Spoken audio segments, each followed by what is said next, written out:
Cat's Cradle Forge, ladies and gentlemen. Are you ready? Let's get working on this handle.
So, ladies and gentlemen, what do you think?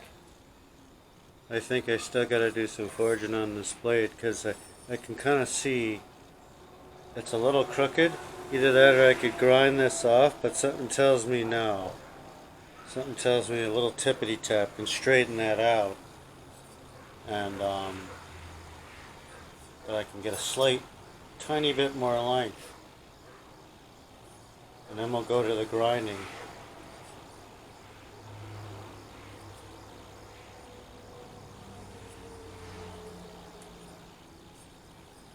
Sure.